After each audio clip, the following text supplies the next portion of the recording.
Assalamualaikum warahmatullahi wabarakatuh. Salam. Bismillahirrahmanirrahim. Nahmaduhu wa nasta'inuhu wa nastaghfiruh wa na'udzu billahi min syururi anfusina wa min sayyiati a'malina may yahdihillahu fala mudhillalah wa may yudlil fala hadiyalah. Wala haula wala quwwata illa billah. Allahumma sholli wa sallim ala sayyidina wa habibina wa syafi'ina Muhammadin wa ala alihi wa ashabihi wa ummati ajmain, amma ba'du. Bapak semua, alhamdulillah pada malam ini bisa bermajalis bermuajahah. Mudah-mudahan Allah selalu meridhoinya, mudah-mudahan dijadikan sebuah amal soleh sedikit atau banyak, mudah-mudahan kelak akan syafaati kita, amin Allahumma amin. Untuk itu mari kita senantiasa selagi Allah masih beri kesempatan banyak pada kita, umur yang ada pada diri kita manfaatkan untuk fastabiqul khairat. Mudah-mudahan kita termasuk orang yang merugi karena waktu yang Allah berikan kita dimanfaatkan untuk thalabul ilmi. Salawat salam mari kita kepada Nabi besar Muhammad sallallahu alaihi wasallam. Kita teladan kita satu-satunya makhluk yang bisa kita harapkan, satu-satunya yang makhluk yang membuat Allah cinta kepada kita, satu-satunya makhluk yang memberikan pertolongan kepada kita kelak di kala tidak ada pertolongan. Mari selagi diberi kesempatan untuk kita beriktibar dengan sekuat tenaga mengikuti ajarannya, karena dengan mengikuti beliaulah insya Allah kita akan diselamatkan oleh Allah Subhanahu wa Ta'ala. Pada kesempatan ini insya Allah kita akan membicarakan makalah ke-12, yaitu tentang uzlah. Manaf'al qalba syai'un mislu uzlatin yadkhulu biha maidani fikratin. Tidak ada sesuatu yang bermanfaat, tidak ada sesuatu yang sangat berguna al-qalba pada hati, bagi jiwa. Tidak ada yang bisa bermanfaat bagi hati, bagi jiwa kita, mislu uzlatin, yang sepadan dengan uzlah. Uzlah itu lari dari keramaian, menyendiri untuk berpikir, menyendiri untuk bertakarub, menyendiri untuk bertafakur kepada Allah. Tentunya uzlah di sini maknanya beraneka ragam, yaitu tidak ada yang bermanfaat bagi hati apapun kecuali uzlah itu sendiri. Karena apa? Yadkhulu biha midani fikratin. Karena dengan masuk ke uzlah, menuju uzlah itu menjadikan apa? Pikiran kita bisa hidup, pikiran kita bisa konsentrasi, hati bisa konsentrasi untuk apa? Tentunya untuk takarub kepada Allah. Itu salah satu metode, salah satu cara bagi para murid atau para orang yang ingin mendapat ridhonya. Kalau bahasa ini para suluk, para orang yang melakukan pendekatan kepada Allah supaya semakin dekat, semakin mengenal, makrifat. Itu salah satunya adalah dengan metode uzlah. Metode uzlah ini satu cara bagaimana kita supaya kedekatan kita, kalau belum dekat supaya dekat, kalau sudah dekat bisa dipertahankan, sehingga apa? Kita akan aman sampai usul, sampai kepada Allah. Karena dengan uzlah itu akan hati kita terjaga oleh hal-hal yang menggoda di sekitar kehidupan manusia. Karena kita di dunia otomatis menjadi suatu yang lumrah, yang namanya godaan itu ya luar biasa. Ya lanjut. Uzlah tujuannya tidak lain adalah untuk terhubungnya sampai ke Allah.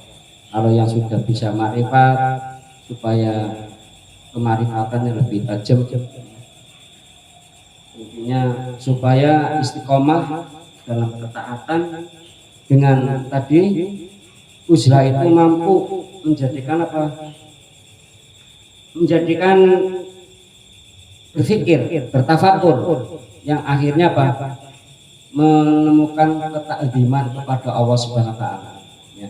Dengan memikirkan dengan pikiran jernih atas kekuasaan Allah, atas nasibnya, atas segala hal yang ada di sekitar kita, nanti munculnya takdim. Takdim ya kagum sama kebesaran Allah, sehingga yang terjadi adalah semakin bersyukur dan lain sebagainya. Ini salah satu metode dalam ilmu tasawuf. Jikalau ingin lebih baik hubungannya kepada Allah, tidak tergoda dari hal-hal yang bersifat duniawi, ya caranya beruzlah. Contoh ini banyak dilakukan. Ya, contoh Rasulullah sebelum mendapatkan kenabian itu uzlah di Gua Hira, menemukan ketenangan. Karena apa? Galau. Dia sedang galau mengamati kehidupan masyarakatnya yang jahiliyah.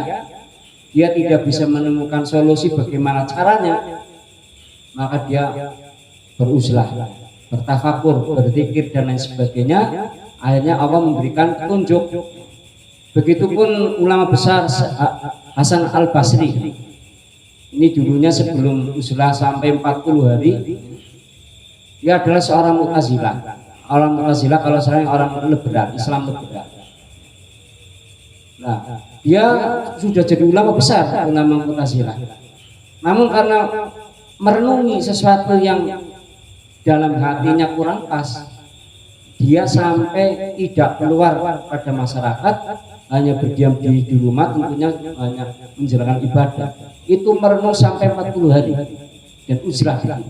Minta petunjuk kepada Allah dengan banyak merenung dan berpikir. Akhirnya apa? Allah memberikan petunjuk yang kemudian mendirikan aliran Ahlu Sunnah wal Jamaah. Dan itu banyak. Yang Mbah Nur di Pemalang gitu ya. Itu uzlahnya apa? Ke tepi sungai, di ujung sungai. Akhirnya dia menemukan jati dirinya dan mampu membawa dampak dakwah Islam yang luar biasa.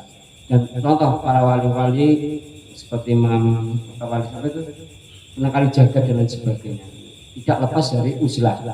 Uzlah tentunya bagi kita kehidupan sani tidak harus seperti itu. Setidaknya apa? Walaupun kita dalam keramaian, walaupun dalam kesibukan, hati kita tetap tidak terpengaruh dengan keramaian. Hati kita tetap menyendiri. Di samping lingkungan kita tidak meninggalkannya. Ya, uzlah dalam arti apa? Tidak ikut serta hanyut dalam kehidupan yang mampu menggeserkan kita lupa kepada Allah Subhanahu wa taala. Itu makna hakikatnya itu sebenarnya. Walaupun yang dilakukan oleh para rasul yang menyendiri betul, sampai menyendiri dari keluarga demi mendapat ketenangan pikir, ketenangan hati, dan akhirnya bersambung kepada pikir sing terjadi akhirnya apa? Menemukan petunjuk dan lain sebagainya. Sebagaimana pernah saya utarakan dalam kajian ini, saya pernah penemu kitab Amsilati itu, Jepara, sekarang orangnya masih hidup ya. Itu dapat penghargaan dari pemerintah orang moderasi dalam modernisasi dalam pendidikan, namanya Lukman Hakim, sekarang pondoknya besar ribuan saat ini. Itu sebelum memberikan kontribusi dalam pendidikan pesantren dan sebagainya, dia mengalami kebimbangan mengapa santri diajar kok angel ya, macam kita para pinter ya, hanya galau urusan itu. Dia pun beruslah sampai berminggu-minggu, berbulan-bulan di makam seorang ulama. Akhirnya apa? Disitulah menemukan ide apa, membuat amsilati, bagaimana cara membaca kitab kuning sing angel. Sekarang luar biasa pesantrennya ribuan. Itu metodenya uzlah, dan metode uzlah itulah yang dialami oleh para nabi-nabi Allah, baik dari Nabi Adam sampai Nabi Muhammad. Mungkin kalau kita bicara konteks saat ini, apa relevannya? Kayak orang butuh dunia, mungkin itu salah. Bukan begitu tentunya. Kita tetap berbaur dalam masyarakat, tentunya apa? Hati kita tetap terjaga, jangan sampai terhanyut oleh lingkungan, oleh apa yang saat ini sedang terjadi. Contoh saat ini sedang ramainya menjelek-menjelekan Jokowi atau menjelek-jelekan yang lain, kan saling menjelekkan. Ya kita tidak usah ikut-ikutan, cukup diam, hati kita terjaga. Ya hakikatnya uzlah. Kita seorang pengusaha apapun kondisi saat ini, ya kita tetap pengusaha, namun hati kita terjaga, jangan sampai lupa kepada Allah sehingga menghalalkan segala cara. Itu hakikatnya ya, halnya seperti itu sebenarnya. Nah, ini sehingga dengan uzlah itu, menyendiri itu baik secara fisik maupun secara hati itu manfaatnya sangat besar, yaitu adanya ketakziman kepada Allah. Karena hati yang tenang, pikiran tenang, mampu peka terhadap ciptaan Allah. Kadang mendengar suara seperti ini, kalau kita merenung dengan jernih, kita luar biasa takzimnya sama Allah.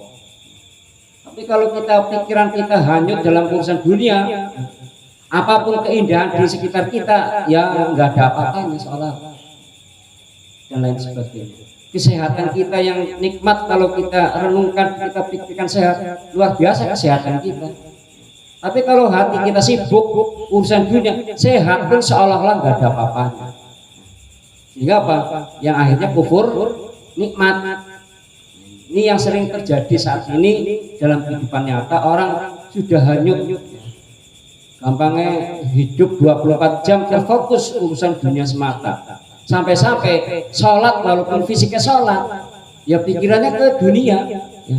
Pikirannya bukan kepada Allah. Nah, maka seyogianya dikala kita memang perlu banyak masalah atau kurang apa, ya kita sekali-kali uzlah. Ya, dulu waktu masih muda di keluarga kadang khusus hari libur kita keluar ke rumah, saya tentunya minta izin kalau ada tamu orang tua, mengkondisikan tamu dulu. Dikala keinginannya masih banyak tapi tidak tercapai gitu istilahnya. Tidak apa-apa, itu sebuah cara yang dilakukan oleh para salafus saleh. Karena apa? Al-uslatu yadkhulu biha maidanul fikratin. Ya, karena dengan uzlah akan mampu memasukkan hatinya, pikirannya dapat konsentrasi kepada Allah lagi, sehingga kita akan terjaga dari godaan-godaan. Nah, itu tujuannya uzlah adalah untuk sampainya kita kepada Allah, karena hakikatnya kita sedang kepada Allah. Kalau kita menuju Allah, kita kan hakikatnya menuju Allah, ya, kembali kepada Allah. Dalam perjalanan ini jangan terlena, kita fokus kepada Allah Subhanahu wa Ta'ala, yang lain hanya perantara, wasilah untuk kita menghadap Allah. Jangan sampai lupa Allah, lupa tujuan, tapi malah kita fokusnya kepada wasilah, perantara. Seperti kita mau ke Jakarta, kita terus personalnya dengan apa, kendaraannya, tapi bukan ke tujuannya. Akhirnya nggak sampai, kalau atau justru malah sasar. Itu kayaknya seperti itu.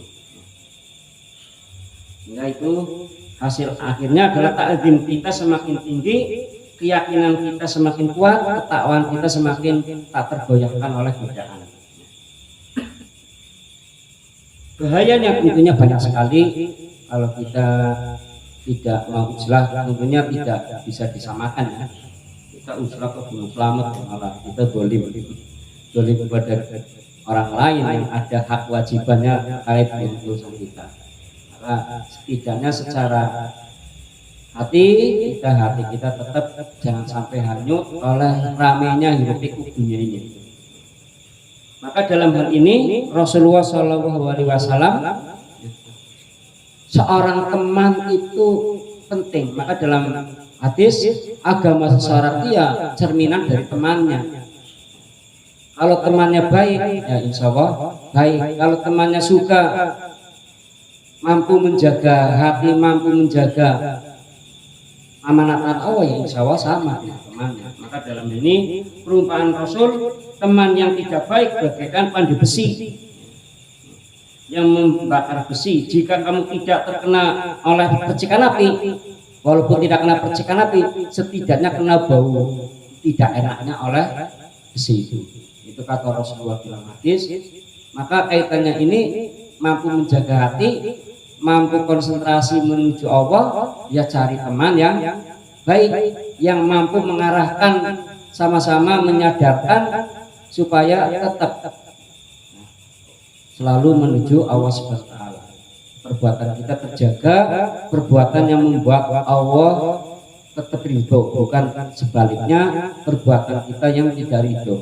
Apalagi kita menghayati fenomena kehidupan saat ini. Ini kan masanya luar biasa, masa abu-abu, masa abu-abu yang rejang-rejang, yang haram. Ya, sebenarnya kan salah banyak kemarin baru saja terjadi. Orang sudah tidak mikirkan halal haram. Nyoblos itu kudu disangoni. Yen ora disangoni, ora gelem nyoblos. Itu banyak itu masalah seperti itu. Saya punya teman sampai lebih 1 juta lebih. Bayangkan. Mereka sama saja menyogok untuk mendapatkan jabatan. Dalam Islam, warosi wal murtas finar, ya, bukan dosa Pak di situ. Nyogok dan nyogok tidak dosa, tetapi neraka langsung. Berarti kan lebih dosa ya Pak. Kalau dosa kan bisa diampuni ya. Ini neraka, berarti tidak diampuni Pak. Berarti lebih berat daripada dosa. Maka dalam hadis warosi wal murtas finar langsung, bukan dosa, bukan. Ini menunjukkan apa? Berat akibatnya. Akibatnya apa? Tatanan demokrasi sudah kacau balau. Ini bagi pengamat politik itu kan tahun pemilu ini pemilu terburuk katanya. Terburuk sejak Indonesia merdeka. Karena apa? Ya dilakukan oleh penguasa dengan terus terang. Nah, apalagi urusan kepada Allah, mereka sudah tidak takut sama Allah lagi. Karena apa? Hatinya, ya, pikirannya sudah terbudak oleh dunia, sehingga nggak peduli halal haram. Maka ini pentingnya, ya, perlunya uslah kita yang kita tetap ada sadar tidak sadar kita terlibat dengan hal-hal yang sifatnya abu-abu. Yang abu-abu aja dilanggar, apalagi yang jelas-jelas haram. Sekarang sudah dianggap umum, korupsi sudah umum dianggap, sehingga orang yang korupsi dianggap biasa saja dan mereka nggak malu, ya karena sudah budayanya. Ini kan berarti apa? Sudah jauh menyimpang dari Allah.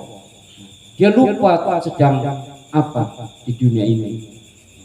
Nah, usaha ini dalam rangka untuk merenung kembali, ya setidaknya kita usaha kita di saat menjalankan ibadah sholat, hati kita tetap usaha, kesempatan menyendiri, ya, berbincang, berkomunikasi dengan Allah Subhanahu wa taala dari awal bacaan takbir dan lain sebagainya sampai salam, ya, kalau kita renungkan, nah, kita akan banyak merasa tidak ada artinya hidup di dunia ini.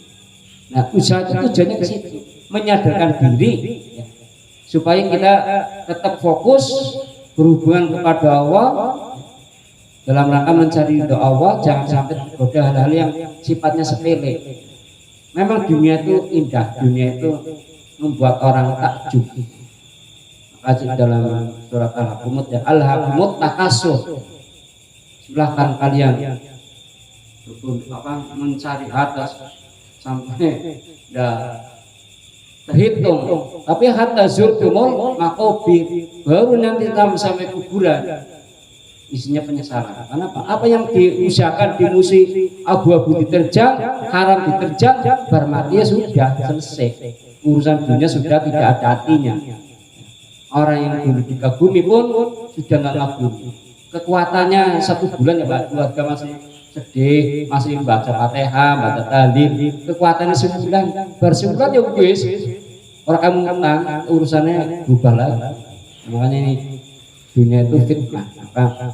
Dari tahuda, ini tahuda dinahum lakban walahban dalam surah Al-Anfal ayat 70. Dari tahudu dinahum laiban walahban. Warathum fil hayati dunya, itu Allah menjelaskan jangan kalian berkumpul,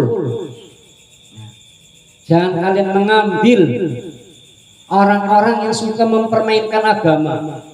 Agama dipermainkan, disendagurakan. Warathumul hayati dunya, kata Allah mereka sudah tertipu oleh dunia. Kalau nggak salah surat Al-Anfal ayat 70 kalau nggak salah. Wa dzaril ladzina tahudu dinahum la'ban walahwan wa harathumul hayatad dunya. Ngeri kalau melihat ayat ini. Jangan ikut kalian dengan mereka yang menjadikan agama itu permainan. Nah sekarang kan agama sudah untuk permainan, untuk alat politik katanya. Ya ini bela ini kayak itu, bela itu kayak ini, dengan dari itu mencemooh ya pasangan itu dan sebagainya. Mereka tahu agama, tapi agama menjadi alat politik untuk kepentingan dirinya dan lain sebagainya. Nah, seorang kiai bisa beda berubah haluan gara-gara apa? Semiliar. Ben kamelu kampanye semiliar dan lain sebagainya. Itu berarti apa? Agama dijadikan permainan dan sendaguro. Kalau Allah sudah diperingatkan, wa dzaril ladzina tahudu dinahum la'ban wa lahwan wa harathumul hayatad dunya. Nah, kaitan ini sebagai tadi kaitannya untuk fokus kepada Allah, ya kita cari teman, cari sahabat yang sama-sama menjaga ke situ. Jangan malah kita bercampur baur. Walaupun mungkin kiai tapi nyatanya mempermainkan agama, ya lebih baik kita tinggal. Karena apa? Kita akan tertipu juga nantinya. Ini dalam Al-Anfal kalau 70 kalau salah bunyinya begitu. Maka ini pentingnya sebuah uzlah untuk mengembalikan kesadaran kita yang memang hakikatnya kita memang harus fokus kepada akhirat, karena akhirat lebih penting hakikatnya.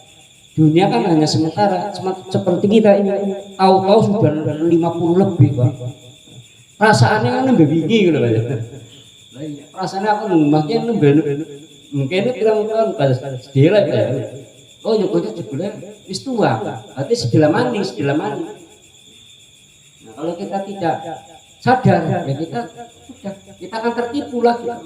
Tertipu yang tidak ada batasnya, yang akhirnya kita malah terfitnah oleh dunia. Kita tertipu dunia itu ya Allah berwalah. Maka dalam hal ini Allah pun mengingatkan kepada Nabi Musa alaihissalam, wahai putra Maryam, waspadalah, selalu waspada dan pilihlah untuk dirimu seorang teman atau sahabatmu yang tidak membuatmu untuk berbuat, yang tidak membuatmu untuk berbuat taat kepada Allah, itu hakikatnya adalah musuhmu. Nabi Allah dalam wahyunya kepada Nabi bisa diingatkan, waspadalah, hati-hati mencari sahabat. Jangan sampai menemukan teman yang membuat kamu lengah kepada Allah, dan teman itu hakikatnya bukan teman tapi musuh. Ini Nabi Nabi Musa alaihissalam diingatkan seperti itu. Begitupun Nabi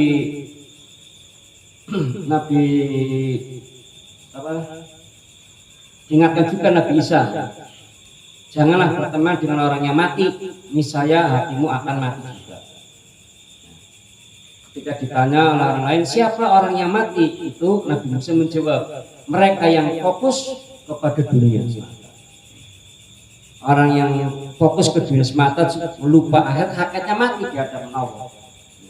Hakikatnya mayat hidup, karena dia hatinya sudah mati, pikirannya sudah mati, tidak ingat kehidupan yang lebih panjang, lebih kekal.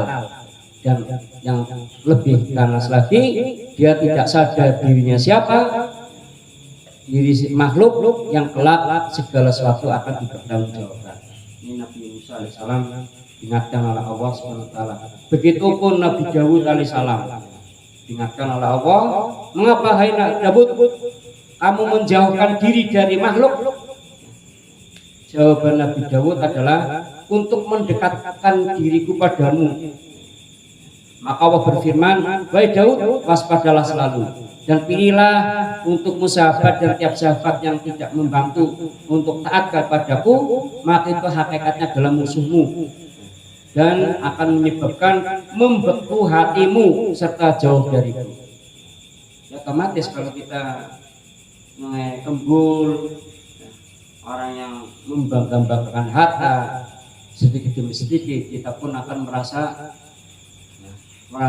ikut serta, kesungguhan kita akan muncul dan lainnya muncul, dan kita akan membela menjadi pengikutnya, membela-bela dan sebagainya, maka kita sama saja dengan mereka.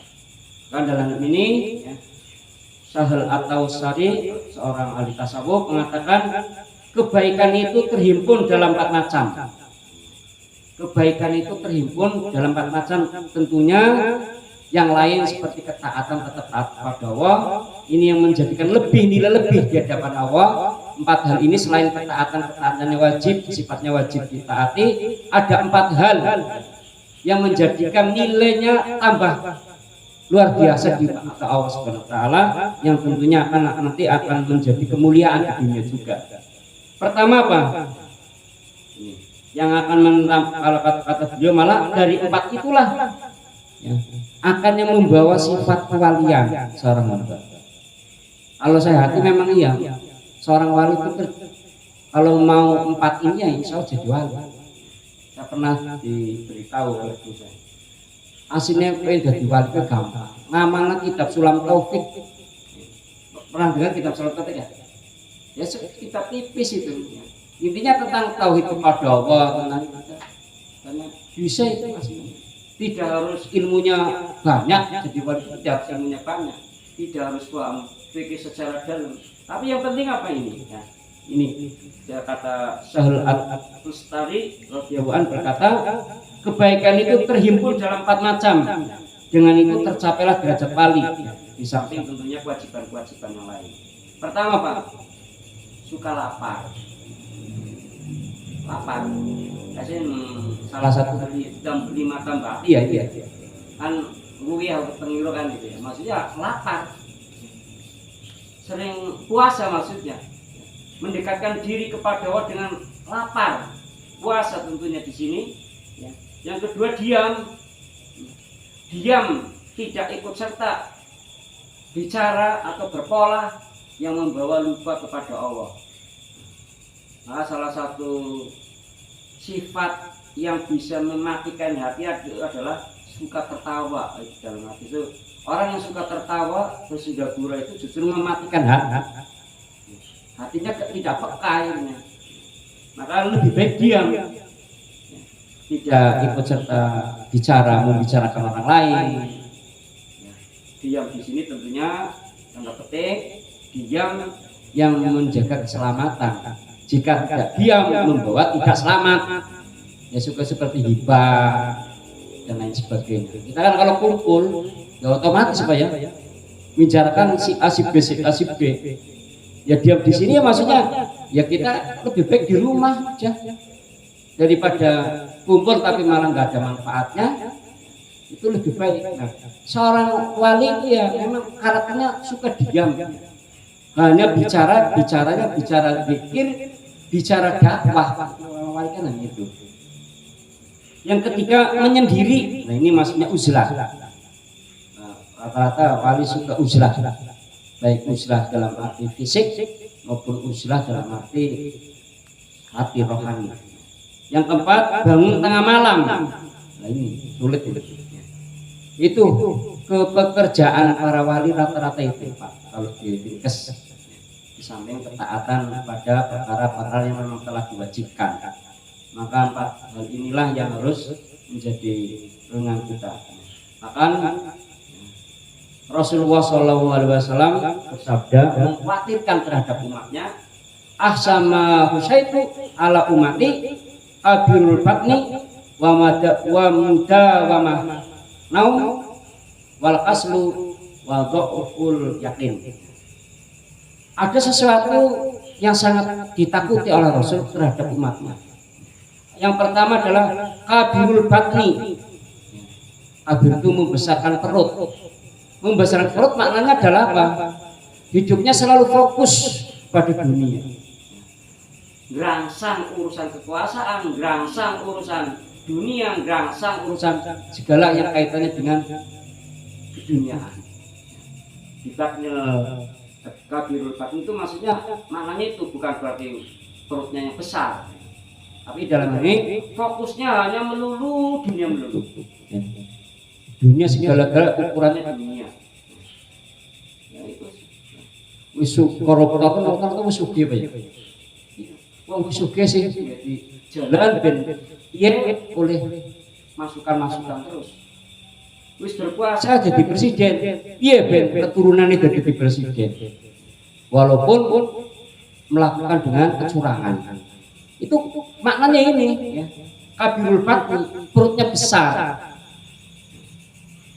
Rasa syukure, rasa takzime bahwa amanah itu berat, tidak memikir ke situ. Sing penting tujuan di dunia terpenuhi, kekuasaannya terpenuhi, ekonomi terpenuhi, itu kategori itulah yang ditakuti oleh Rasulullah. Kabirul batni, ini yang ditakutkan umat Islam oleh Rasulullah. Nah caranya ya itu kebalikan tadi apa? Puasa itu artinya ngekang nafsu. Ya, engkau pengen jadi ini ya, dibatasi, jangan sampai melanggar aturan. Sekarang sudah menjadi tradisi ya, kayak ngelak jare kacaku sing gampangnya pernah masuk dunia politik ya, pernah jadi pejabat sing bersih wis lah aja, hanya mending tok lo bersih kayak si Anas si loro mending tok istilahnya Pak. Sing bersih wis lah sing ana mending tok iku lho. Berarti kan wis terlibat akhir Pak. Baik itu urusan agama apalagi urusan politik. Ya sama saja. Saya itu daftar petugas jadi 2 kali Pak. Tapi dikelak-kelak. Sudah sampai tes donge lulus malah sing lulus nilai jauh rendah. Itu kan juga sama. Sing malah tes duduk sampai tes berikutnya sing ora layak lulus malah. Sing nilainya dhuwur malah orang dikatut. Nah, itu kan sudah permainan. Apa permainannya apa? Ya silaturahim pada yang punya kuasa dan lain sebagainya. Saya sampai di kandani, kowe pengen katut. Ya mau silaturahim mana kan? Ya maksudnya kan berarti menjilat ya Pak. Nah, padahal dalam Islam jabatan itu nggak boleh diminta.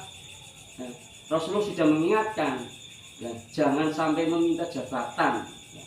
Ya, minta jabatan kok merasa pintar, merasa itu justru apa? Allah murka. Maka kalau orang tahu gitu, padahal mereka kebanyakan Muslim. Nah, itu karena tadi ya sudah apa tadi kaburut batni, perutnya sudah besar, ya, nafsunya sudah besar, urusan untuk memenuhi kepuasan dunianya. Wadawa matil naum, banyak tidurnya maksudnya apa? Orangnya yang hidup tapi pikirannya tidak untuk berpikir, hatinya tidak untuk berpikir, alias hanya fisik yang bergerak. Nah, Allah Rasulullah ditakuti umatnya. Wa mudawa matin naum, di sini sering turu tok itu loh. Apalagi turun secara fisik, ya sudah.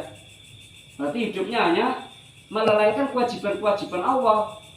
Orang tidur kan sudah, apa bisa beramal soleh? Kemarin tadi perutnya besar. Makanya ini oleh Rasulullah ditakuti, yaitu orang yang banyak tidur. Yang ketiga, wal kaslu, malas bergerak untuk memberi kemanfaatan kepada umat. Ya. Malas bergerak untuk meningkatkan kesejahteraan keluarganya, malas bergerak untuk hal-hal yang lebih baik. Ini awal ditakuti. Wa dhaful yakin, ini yang keempat adalah lemahnya iman, lemahnya keyakinan. Nah sekarang kan orang Islam masalah keyakinan sudah mulai runtuh, yakin itu runtuh, sehingga apa, daya juangnya rendah, daya juangnya rendah, malah yakin apa dengan belajar agama nanti dapat rezeki yang bagus, ya kan gitu ya. Saya dulu dilarang sekolah kaya madrasah terus ya ada tangga sing moyoki kowe masa depan itu priben nobatin memang sing lakon baru mikir mono ya, ada bingung apa iya sih ya. Berarti kan tidak yakin rezeki diatur oleh Allah. Nah kita mau kerja yang halal yang lain itu dengan tidak mikir hal sukses orang yakin hari melu-melu lah, itu orang yang Rasulullah takuti umatnya seperti itu, tidak yakin dengan janji Allah, tidak yakin dengan apa yang kita lakukan akan ada bekasnya. Banyak kan orang dulu sebelum dunia terjun ke politik seolah bicara ya halal haram, terus gara-gara terjun politik wis ora wani ngomong halal haram, ya wis memang angel di situ. Kalau wis mlebu politik wis dadi yang mien alim ya bukan tambah alim. Karena apa? Ya banyak pengaruh dari teman-teman dan lain sebagainya yang luar biasa. Ya. Saya punya teman cerita Kiai Bolang ini, misalnya ini periode keempat kalau jadi nih. Ya. Itu kalau coblosan jarang keluar uang, Pak. Nggak pakai duit. Sing duit kadang dia orang ngerti, sing duit itu santri ini, sing duit sukses ya. Nah tuh kau, padahal bahkan gajiannya pun tidak dia dapat, Pak. Setiap gajian, uang proposal kan akeh, Pak. Uang jalur bantuan akeh. Gaji nggak jalur uang sing alat proposal gue. Ya waktu jadi, ya sekarang masih jadi anggota DPR. Kalau kunjungan kerja di luar kabupaten sana jauh, dia tuh nggak ada temannya, Pak. Di hotel sendirian, temannya bubar, merinding. Itu cerita gitu. Dia nggak punya temannya baru belanja pada macam-macam mana lapis dunia buah. Dia nggak ada temannya sendirian di hotel. Bukan cakup pula, apa nanti? Ya dunia itu apa dunia politik? Ya tidak semua ya, insya Allah tidak semua. Tapi itu iya. Wong sing lugu gak ada kancane, Pak. Wong sing lugu lah kancane. Di dalam politik pun begitu. Apalagi dalam dunia bisnis juga begitu. Di dalam dunia kerja, di kantor juga sama.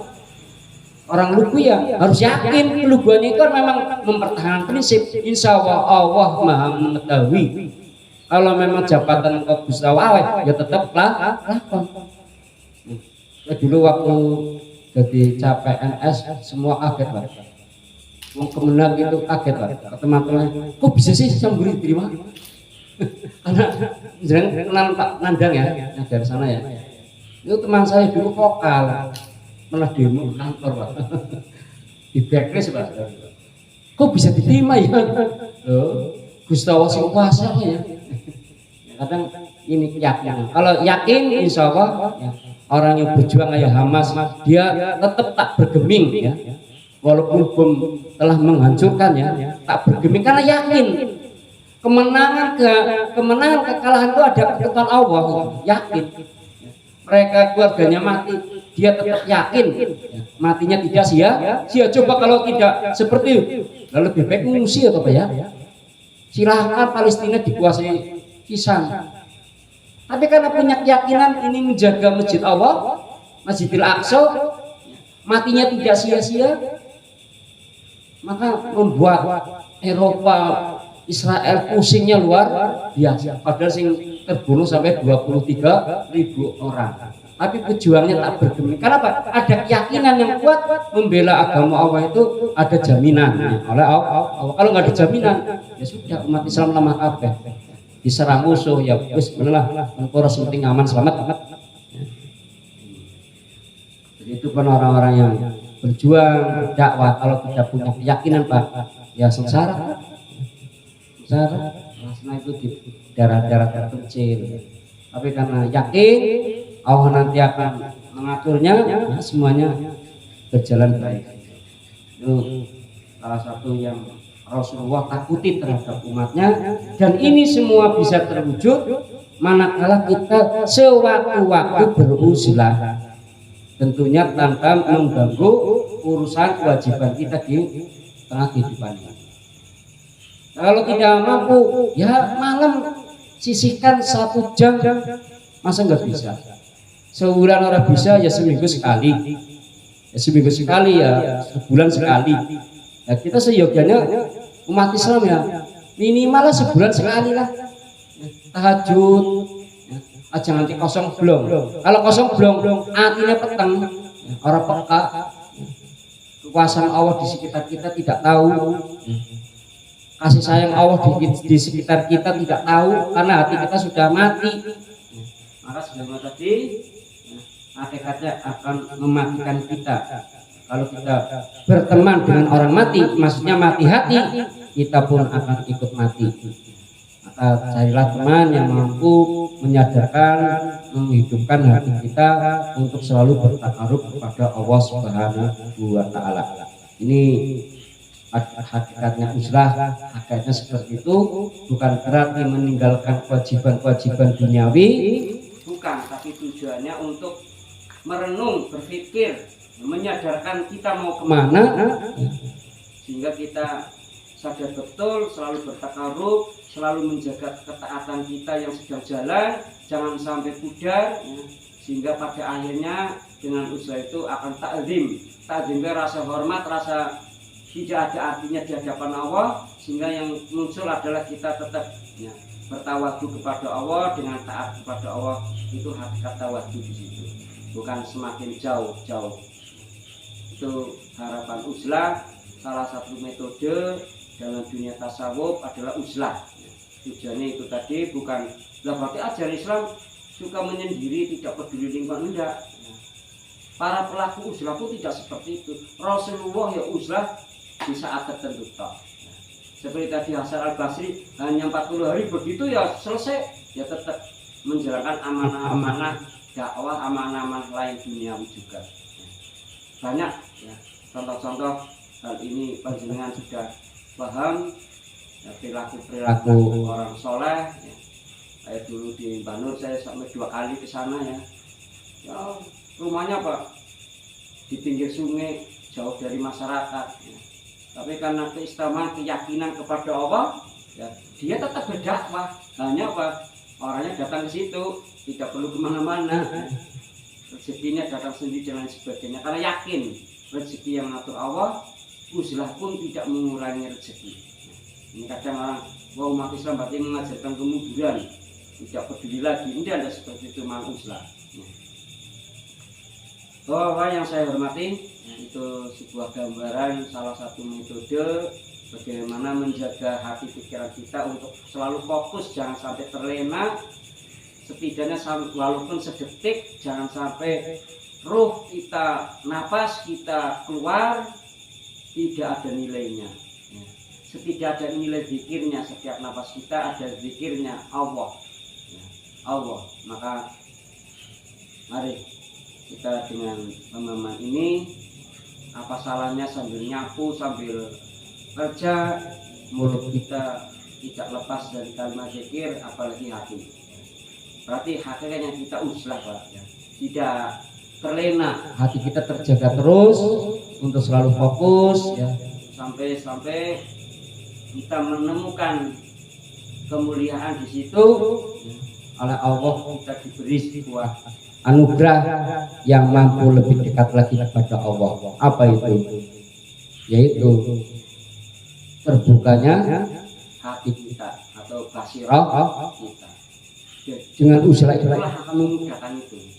Basirah kita hidup, ma'rifat kita semakin terwujud. Itu yang bisa saya terangkan kaitannya makalah ke-12 ini. Mudah-mudahan menjadi pelajaran bagi saya pribadi. Monggo kalau panjenengan mengambil, ambillah. Kalau belum mampu, ya setidaknya tahu ada ilmu itu, ya. sehingga umur kita jangan sampai lewat lewat begitu sia-sia. karena umur kita sudah bukan lagi setengah persennya lagi tapi sudah ujung ya. Maka Umur kita harus dijaga, kalau bukan sekarang kapan lagi, kita tidak tahu akhir kita, maka kita harus waspada tentunya tadi dengan cara mencari berteman yang mampu tetap taat kepada Allah Subhanahu wa taala. Itu yang bisa saya utarakan. Apabila ada pertanyaan, monggo sambil saji dinikmati seadanya.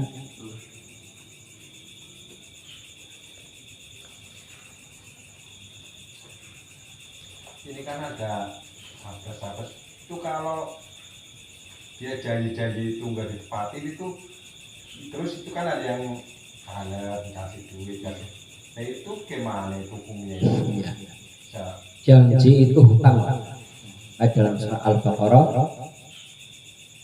surat apa ya? Maka cari ayatnya. Temaram waktu suatu zakat wal mufu lebih ahli ida ahadakum. Janji itu adalah hutang dikala saat ia janji.